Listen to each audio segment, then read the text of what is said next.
Welcome to Crisis in Perception, where we examine the systems shaping our world one book at a time. Today we are taking a deep dive into Seth Andrews' memoir, Deconverted, a journey from religion to reason. Yeah.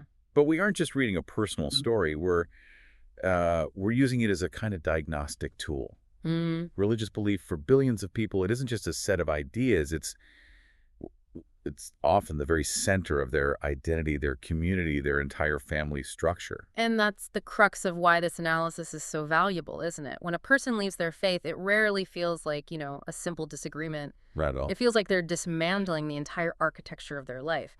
So our mission today is to really objectively analyze the mechanisms Andrews describes, the systems of indoctrination, narrative control, social reinforcement, all the things designed to sustain belief. And just as importantly, to penalize questioning. We're looking at deconversion as a systems breakdown. Yeah. We want to understand the architecture that holds that belief structure together. And where the fault lines appear. Exactly. Where those structures start to crack under, rational scrutiny. And just to be clear, we're staying impartial here. We're analyzing the process Andrews describes, not endorsing his conclusion, but trying to understand the powerful forces at play when someone steps away. Okay, so to really appreciate the magnitude of this journey, we have to understand just how deeply Andrews was embedded in the system he eventually questioned. I mean, this is key. Seth Andrews wasn't just a church member. No. He was an industry professional. He was operating right at the epicenter of Christian culture in Tulsa, Oklahoma, what he calls the Bible Belt. His professional identity was his religious identity, really. He started his career in Christian radio, right? Doing the lonely overnight shifts. Yeah, at KXOJ 100.9 FM. And he wasn't just, playing songs. He was building this whole broadcast persona. He worked his way up to become the lead on-air personality, the morning guy. So he was literally the voice delivering messages of faith to the community every single morning. Every morning. And that role gave him a front row seat to the corporate side of faith. He watched the massive growth of contemporary Christian music, or CCM. Right. He talks about how in the 70s and 80s, CCM had this kind of bargain basement production feel to it. Like a church youth band making a cassette. Exactly. But by the year 2000, he saw it morph into this sleek, corporate, multi-platform machine worth, over $450 million. That transformation is so important for a systems analysis. That's the moment faith becomes a product. It's not just theology anymore, it's branding, it's market share, it's polished messaging. And he was right in the middle of that ecosystem, delivering that polished programming, even as his own private doubts were starting to, as he says, grow like weeds. And that insider perspective is what makes Deconverted so powerful. It's both a really personal memoir. He says he climbed the ladder toward heaven and jumped. But it's also this very public, objective look at faith-based thinking. He makes a point of saying he wrote it in plain English as an everyman.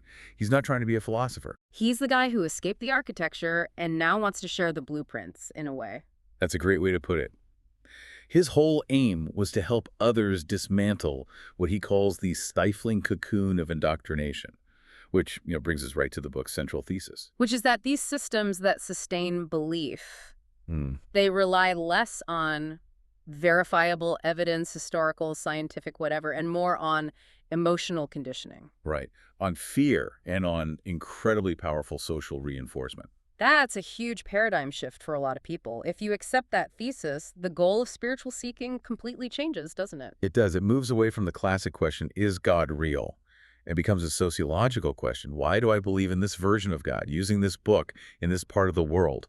And what systems are in place to keep me from even asking that question? Exactly. The implication is that belief is largely a function of geography and family, not some divine revelation. So deconversion, then, is the process of recognizing those systems and intentionally dismantling them. Okay, so let's unpack that journey. Let's trace how these systems get installed, right from the start. Andrews begins with something called the age of accountability. Right. And this concept, it varies, but it's basically when a child is considered old enough to understand sin and is therefore responsible for their own eternal soul. And we could be talking about kids as young as 4 or 5 years old here. 4 or 5, yeah. Being brought up in front of the whole congregation to profess their faith. This is where the structural work begins. He doesn't see this as some innocent rite of passage. He sees it as a high-stakes, high-pressure ritual. By design, it requires these tiny minds to accept a core concept, their own sin nature. They're told they're fundamentally flawed, broken, and they have to pledge allegiance to an invisible overlord to be saved. And the primary emotional tool used here is fear, specifically hell, the threat of eternal torture. Andrews pulls no punches on this. He calls it psychological abuse. And he dismisses the whole act of salvation as just buying fire insurance. We should probably spend a moment on the architectural genius of that fear, because it's not framed as God being cruel, is it? No, that's the insidious part. It's structured to present God as perfectly just. The narrative is, you are so sinful, so broken, that separation from a perfect God is required. God created hell, but you choose to go there. You force his hand. Exactly. It transfers all the guilt and the burden of action onto the individual. It's the ultimate emotional trap. You're told you're loved unconditionally, but that love is conditional on adhering to these impossible standards. And the penalty for failure is absolute permanent torment. I mean, how can a developing mind process that without just internalizing the whole belief system as a survival mechanism? You can't. And that's why the narratives are so crucial. The biblical stories, Adam and Eve, the flood, all the stories of disobedience, they aren't presented as metaphors. No, they're presented as hard, concrete, indisputable fact. They become the historical and moral bedrock of the child's entire worldview. Which leads to what Andrews calls Stockholm Syndrome for kindergartners. Let's define that in this context. It's a pretty strong term. It is. In classic Stockholm Syndrome, a captive bonds with their captor. Here, the child is taught they're worthless and destined for punishment, but they have to be eternally grateful and loyal to the very being God who created both the threat and the only escape. So it's a system of perpetual indebtedness. You're never truly worthy, but you're always being saved. It's a self-sustaining loop of guilt and gratitude installed long before you have the tools for rational analysis. And that early conditioning was then structurally reinforced by his education. He went to places like Temple Christian School and Eastwood Baptist School. And these weren't just schools, right? They were, as he says, a cocoon, a deliberate biosphere. Exactly. The purpose is total immersion. Control all the incoming information, the dress codes, the curricula, the devotional periods. Everything is designed to make the sacred text the only reality. It eliminates conflicting information. Right. And you can see the power of the system in the daily rituals. He talks about the mandatory daily pledges of allegiance. And this went way beyond just patriotism. It was systemic loyalty training for what he calls impressionable minnows. Think about the layering of that loyalty. First, the American flag civic duty. Then immediately after, the Christian flag prioritizing spiritual identity. And finally, a pledge to the Bible itself. I will make it a lamp unto my feet, and I will hide its words in my heart. That triple pledge is a masterclass in programming. It reinforces that the source material, the Bible, is the highest authority, even above the nation, and its words must be internalized, become part of you. So to question the book later isn't just doubting a fact. It's committing a kind of treason against your own identity. It's an act of treason against your identity, your community, your family, everything. So this brings us to where the system starts to fail.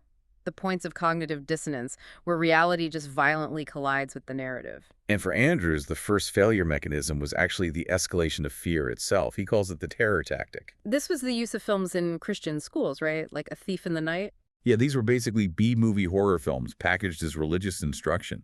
They show vivid depictions of the rapture, all the true believers just vanishing, and then the horrific 7-year tribulation that followed. The imagery he describes is just harrowing for a kid.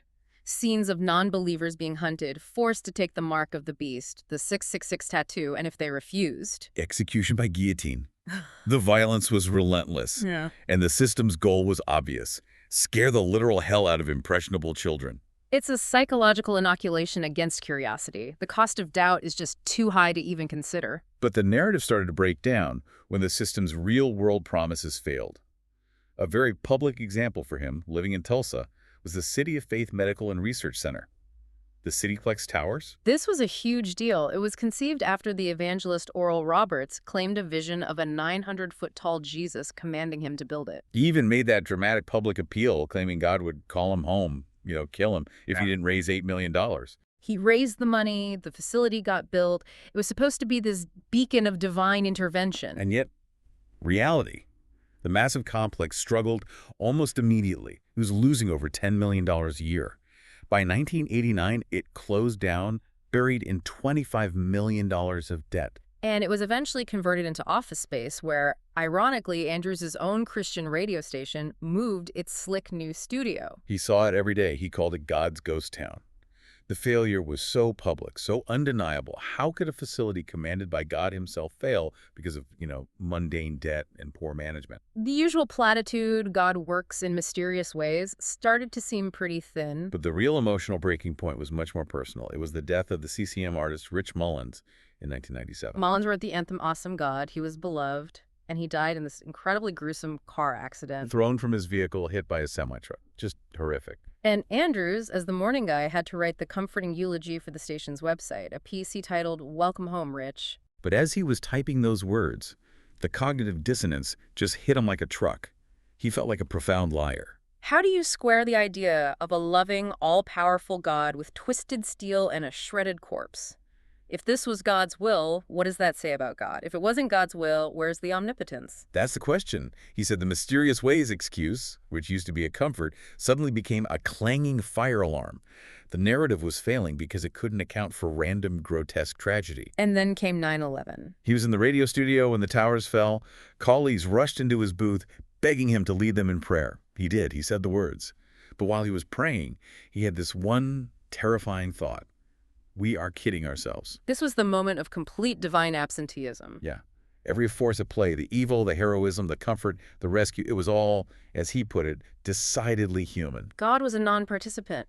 The prayer felt like an empty cry to an empty sky. And then, when preachers like Jerry Falwell and Pat Robertson claimed God allowed the attacks as punishment for abortion and homosexuality, the system just revealed its chilling logic. So it was either a sadistic God who punishes thousands of innocents, or an irrelevant God, a giant flashing zero. And that intellectual and emotional failure pushed him right into examining the source code of the whole system. right, the Bible itself. This is where he discovers Christopher Hitchens and the other new atheists. He calls it the Hitch slap, a forced intellectual reckoning. Because for decades, he'd been looking at Scripture through what he calls God glasses.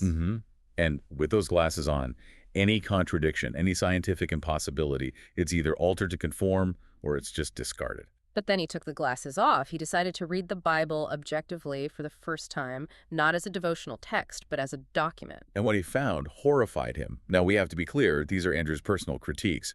What he saw were passages hidden in plain sight that, in his view, revealed a bloodthirsty and murderous dictator. Let's get into some specifics, because this shows the kind of selective reading the system requires. He points to systemic sexual violence, like Lot offering his virgin daughters to a mob in Sodom. Or, even more disturbing, Moses' instructions in Numbers 31. After conquering the Midianites, the command is to kill all the men and non-virgin women, but to save the virgin girls as plunder for the soldiers. How do you reconcile that with a loving God? You can't. Not with a literal reading. Then there's the extreme violence. God being pleased by the slaughter of 3,000 Levites, Saul being commanded to totally destroy everything in Amalek. Men, women, children, infants, even the animals. It's cruelty commanded and celebrated by the divine authority. And then there are the bizarre customs. David needing 200 Philistine foreskins as a dowry. It's often laughed off, but it reveals this focus on violence and mutilation. But maybe the most damaging part for a modern mind is the endorsement of slavery. Absolutely. The Old Testament doesn't just describe slavery, it gives legal rules for it. Exodus 21 tells you how to beat a slave and not be punished. Leviticus 27 values female slaves at half the price of males. These are presented as divinely ordained laws. But the final nail in the coffin for him wasn't even the moral atrocities. It was the simple fact of textual inconsistencies. Right. When he started comparing parallel accounts side by side, he realized the foundation was just riddled with contradictions. And on major events, too. Like the resurrection. Who first visited the tomb? Matthew says 2 Marys, Mark adds a third person, Luke has a whole group, John says it was just Mary Magdalene. They can't all be literally true.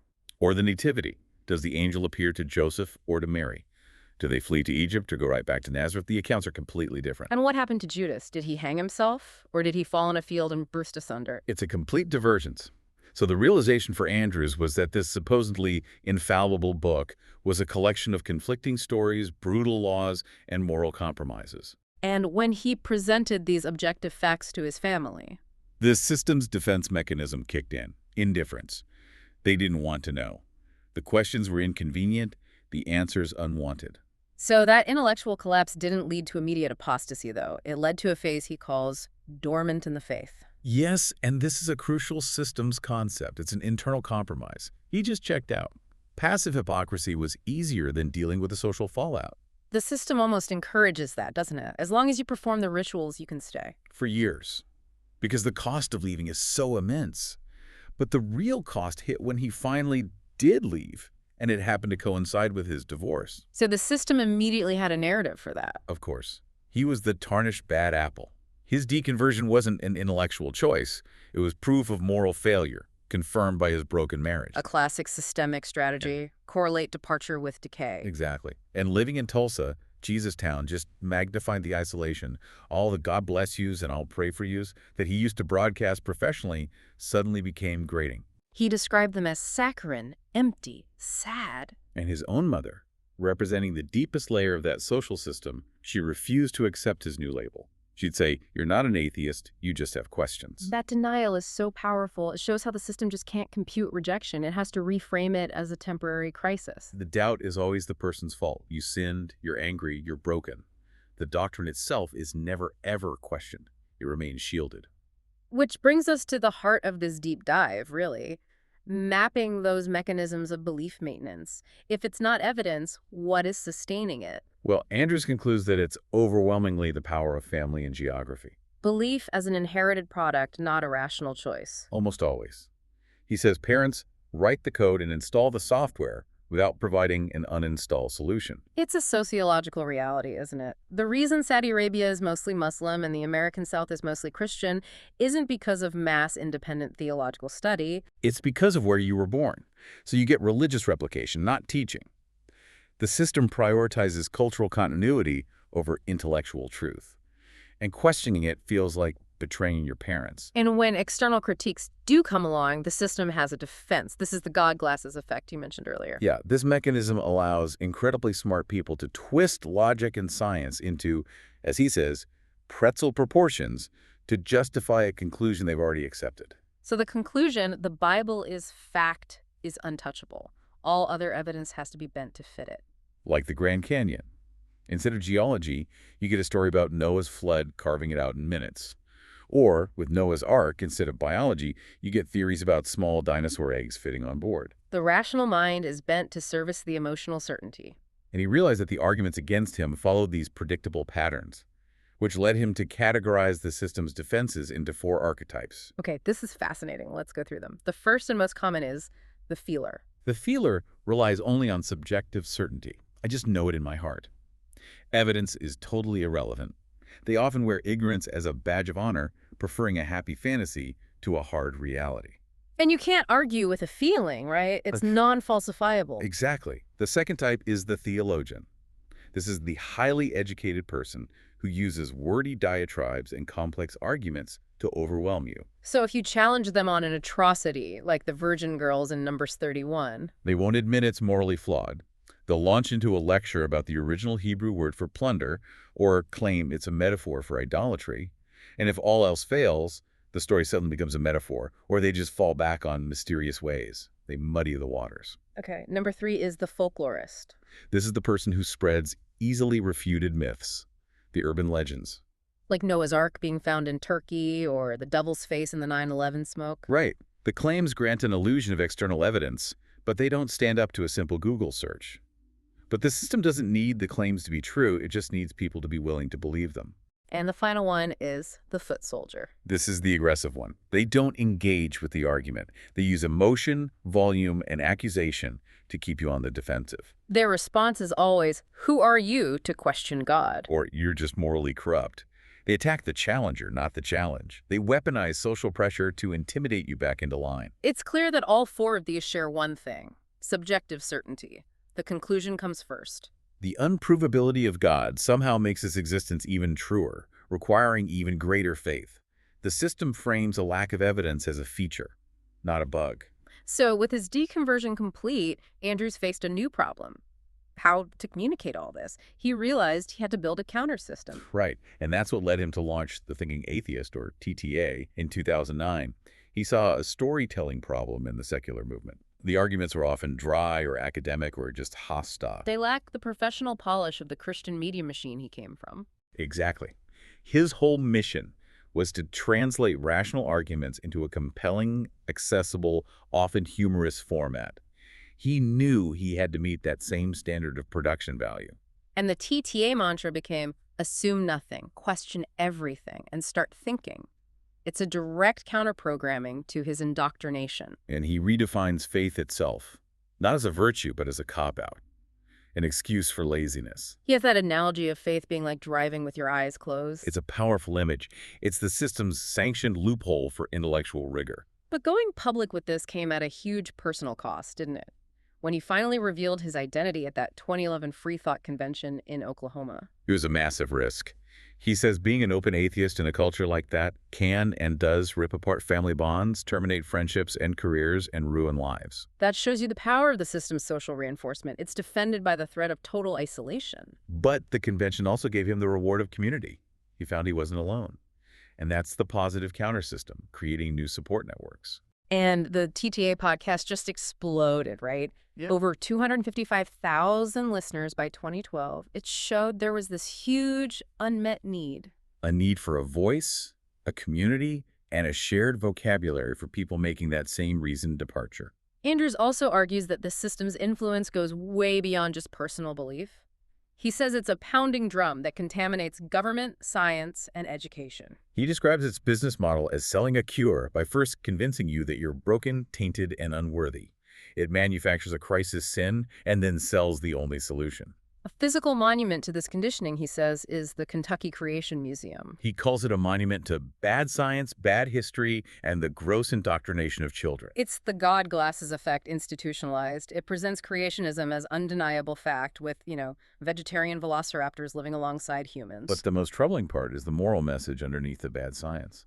The museum explicitly says the human reason is to blame for everything from gang violence to 9/11. It's the ultimate narrative control. It teaches you what to think, not how to think. It actively sabotages the tools of rational inquiry. And finally, he addresses the role of anger in all this. He acknowledges the psychological damage, the scientific impediment, the misogyny. Anger is a justified response. But he cautions against the movement becoming vitriolic poison. The goal isn't just to be angry, it's to improve things. He quotes Christopher Hitchens, "Don't raise your voice. Improve your argument." Browbeating people doesn't work. Intellectual clarity and good storytelling, that's what works. This all brings us back to our core theme, systems over individual belief. His journey is a perfect case study. It really is. It shows faith as this complex, self-reinforcing structure built on fear, reward, and social conformity. Belief is an inherited product. So when he realized that, it stopped being a crisis of personal failure and became a crisis of systemic design. The question changed from what's wrong with me to why was the system built to make doubt feel like a moral failing? And it also highlights how narratives can override evidence. In the age of information, he says, perpetuating falsehoods becomes a deliberate choice. We saw that with the folklorist myths, the Shroud of Turin, for example. We know from radiocarbon dating it's a medieval forgery. Yet the narrative persists, completely untouched by the data. Or the claim that the U.S. was founded as a Christian nation. The Constitution doesn't mention God, and the Treaty of Tripoli explicitly says the opposite. But the narrative is more powerful than the legal documents. And the Hitler myth, trying to frame him as an atheist or evolutionist. He was a Christian who banned Darwin's books. The narrative is twisted to shift blame outside the system. Which just shows the power of the emotional architecture of certainty. It does. And Andrews acknowledges the comfort and community religion provides. He's not denying that good deeds are done by religious people. But he weighs that against what he calls its larger agenda to create converts. The ultimate driver isn't altruism, it's systemic replication. And he argues that any moral action, visiting the sick, being a good neighbor, can be done with equal effectiveness by a non-believer. The difference is the motive. He believes true satisfaction comes from choosing moral action freely, out of empathy, not for heavenly reward or to avoid punishment. The architecture of certainty is replaced by the architecture of human choice. So at the end of the day, what Deconverted reveals is that leaving faith isn't a single decision. It's a gradual, painful systems breakdown. It takes profound intellectual honesty to confront and dismantle the stories you inherit from your parents and your geography. And Andrews found that by letting go of that comfortable fantasy, he found satisfaction, empowerment, and freedom. The fog lifted, giving him a breathtaking view of a better world. It's a powerful validation of human reason. He quotes Robert Greene Ingersoll. The more false we destroy, the more room we make for the true. Which leaves us with a final provocative thought, I think. What other systems beyond religion do we cling to out of convenience or fear or just tradition rather than verifiable fact? And what possibilities are unlocked? What human potential is realized? When we collectively choose a difficult truth over a comfortable fantasy. We've been discussing Deconverted, A Journey from Religion to Reason by Seth Andrews. We encourage you to read the book, support the author, or check it out from your local library. For a shorter visual overview of this topic, see the mini explainer linked in the description. If you enjoy systems-level analysis like this, please like, subscribe, and comment with books or topics you'd like us to explore next.